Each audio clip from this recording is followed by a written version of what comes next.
गांव के एक कोने में जगन नाम का एक गरीब आदमी अपनी पत्नी और 5 साल की बेटी के साथ रहता था। उसके पास कोई स्थायी काम नहीं था। वो कभी खेतों में मजदूरी करता तो कभी जंगल से लकड़ियां काट कर बेचता, लेकिन उससे उसके घर का खर्च नहीं चल पाता था।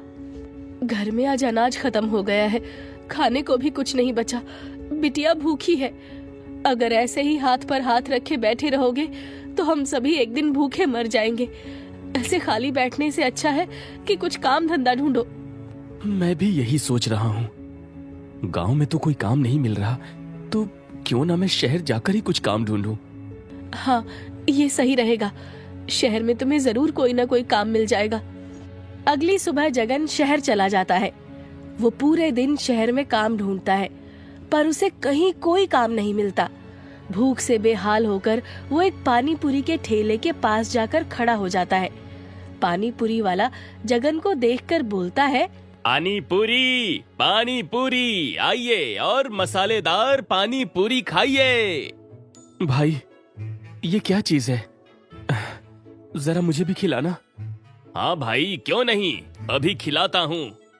पानी पूरी खाते ही जगन का चेहरा चमक उठता है। भैया, तुम्हारी पानी पूरी बहुत ही स्वादिष्ट है। लगता है पहली बार चखे हो पानी पूरी का स्वाद। हाँ भैया, हमारे गांव में ये सब पानी पूरी वगैरह नहीं मिलती। अरे भैया, ये पानी पूरी तो ऐसी चीज है कि इंसान सब कुछ भूल सकता है, पर ये पानी पूरी खाना नहीं भूल सकता।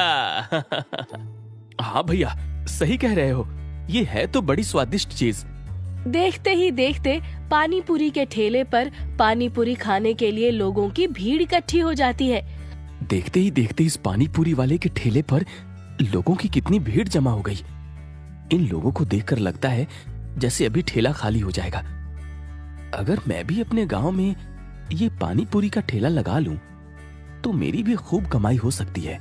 जगन को शहर में कोई नौकरी तो मिलती नहीं है, पर पानी पूरी का आइडिया जरूर मिल जाता है। गांव पहुंचकर जगन कुछ पैसे उधार लेकर एक पानी पूरी का ठेला लगा लेता है। आइए आइए और मसालेदार कुरकुरी पानी पूरी खाइए।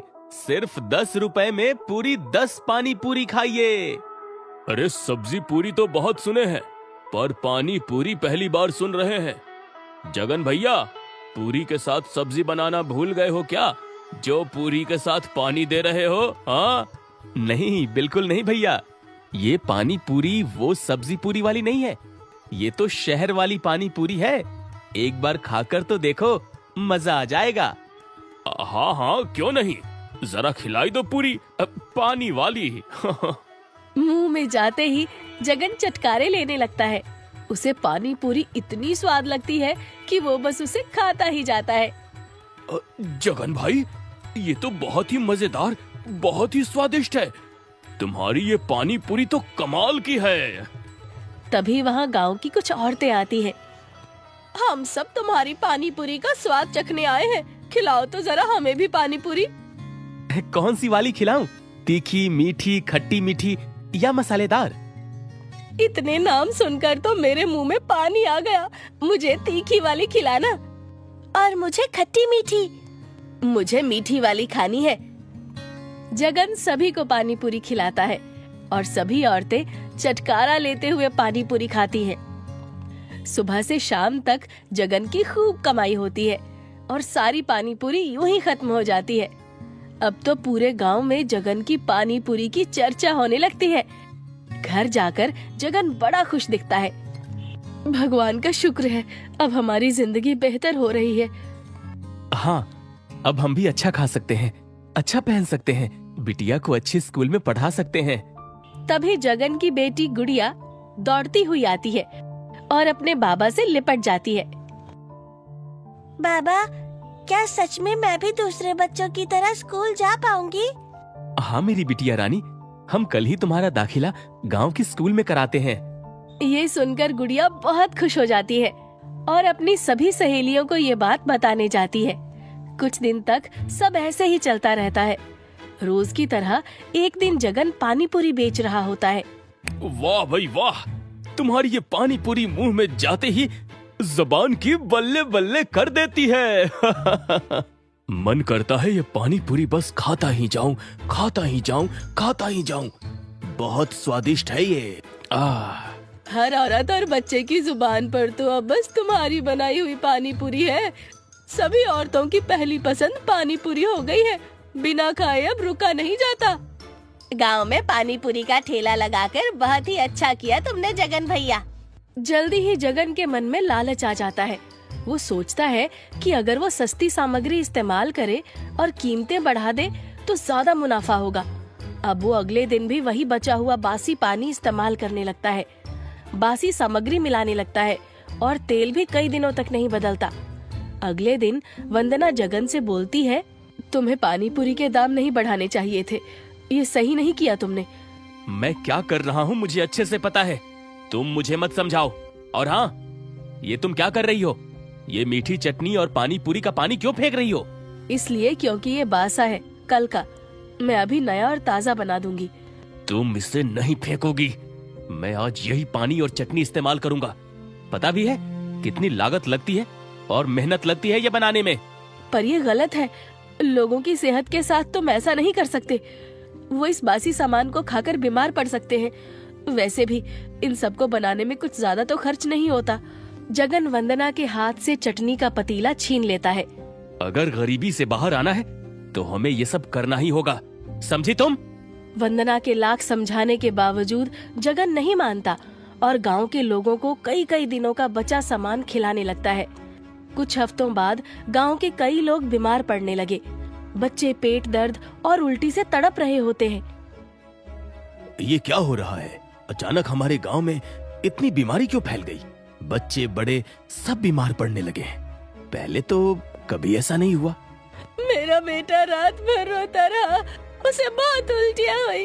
वैद्य जी ने कहा है कि ये खाने की वजह से हुआ है। धीरे धीरे लोगों को शक हुआ कि ये बीमारी जगन की पानी पूरी की वजह से हो रही है। पर जगन अपनी हरकतों से बाज नहीं आता।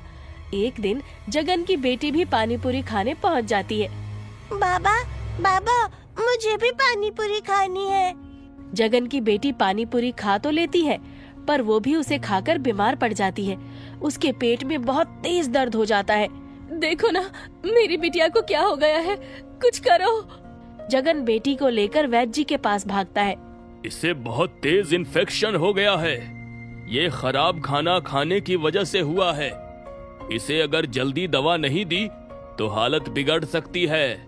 जगन का दिल बैठ जाता है। उसने जो पैसे लालच में कमाए थे, वही पैसे उसकी बेटी की बीमारी का कारण बन गए थे। जगन ने अपनी बेटी के इलाज के लिए सारे पैसे खर्च कर दिए, लेकिन अब वो अपने आप को दोषी मान रहा था। हे भगवान, मैंने दूसरों के बच्चों को बीमार किया और आज मेरी खुद की बेटी उसी हालत में है। मैंने तुम्हें कितना समझाया था ऐसा मत करो। आज देखो खुद की बेटी बीमार हो गई। मेरी बच्ची दर्द में कितना तड़प रही है। ये सब तुम्हारी वजह से हुआ है। तुम्हारे लालच ने मेरी बेटी को बीमार कर दिया। हाँ, ये सब मेरी वजह से हुआ। मैं तो माफी के काबिल भी नहीं हूँ। फिर भी कोशिश करूंगा सबसे माफी मांगने की। अगले दिन जगन खुद जाकर गांव वालों से माफी मांगता है। मैंने लालच में आकर आप सबकी सेहत से खिलवाड़ किया है। लालच में आकर कई कई दिनों का बचा हुआ सामान तुम सबको खिलाया। अब मैं ईमानदारी से पानी पूरी बेचूंगा, साफ सफाई का पूरा ध्यान रखूंगा। मैं माफी के काबिल तो नहीं, फिर भी मैं तुम सबसे माफी मांगता हूँ। चलो, कम से कम तुम्हें अपनी गलती का पछतावा तो हुआ और खुद अपनी गलती मानी। जगनू, तुमने अपनी गलती मानकर बहुत अच्छा किया। हम सभी भगवान से दुआ करते हैं कि तुम्हारी बेटी जल्द से जल्द ठीक हो जाए। कुछ दिन बाद जगन की बेटी बिल्कुल ठीक हो जाती है और अब जगन का लालच भी खत्म हो जाता है। अब वो ईमानदारी और साफ सफाई से गांव वालों को पानी पूरी खिलाने लगता है।